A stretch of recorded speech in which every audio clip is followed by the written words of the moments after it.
It's the magic moment with Bob Gar the Warbarian. Hello, Stratters. Our top story today, Eldrich Moon spoilers. Wizards was generous enough to give us our very own, totally legitimate card to spoil. Here it is.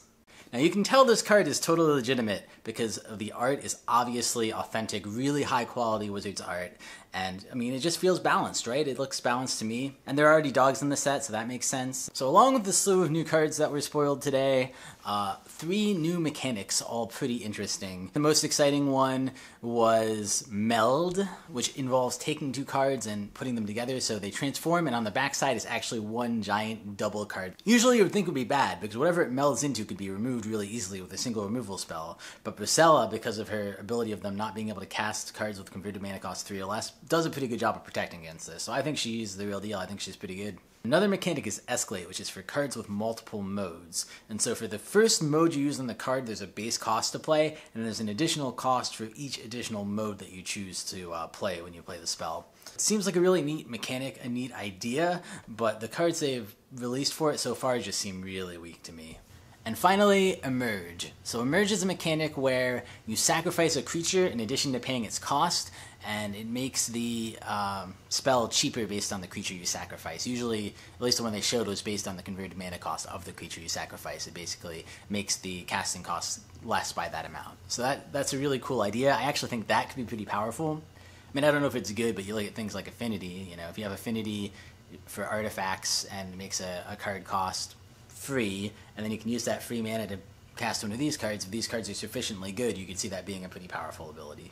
And in addition to that, there are also some really, really sweet cards spoiled without new mechanics. Thalia was spoiled. This card looks ridiculous.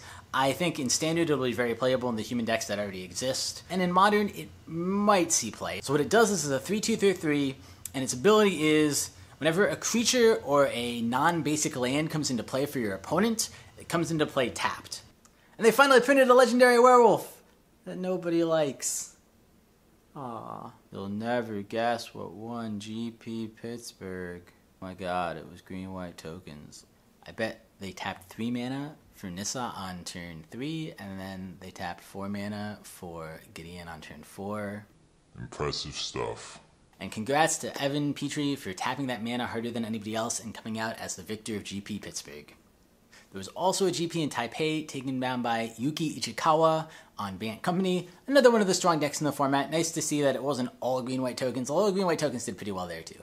So that's it for this week's Magic Moment. Thank you guys so much for watching. I'm going to take next week off. I have a holiday. My girlfriend's going to be over. I just don't think I'm going to have time to do a really good job at it. Hope you enjoyed it. Let me know what you think. Yeah, I'll catch you guys next time. See you later. Thank you for watching. Please like and subscribe, it really helps us out. You can find us on Twitter at MagicGathStrat, Facebook /MagicGatheringStrat, or on the web, magicgatheringstrat.com. There you can find articles and free prize-supported leagues. This is all brought to you by our Patreons and cardhoarder.com. If you enjoyed this content, please consider supporting us at patreon.com/MagicGatheringStrat.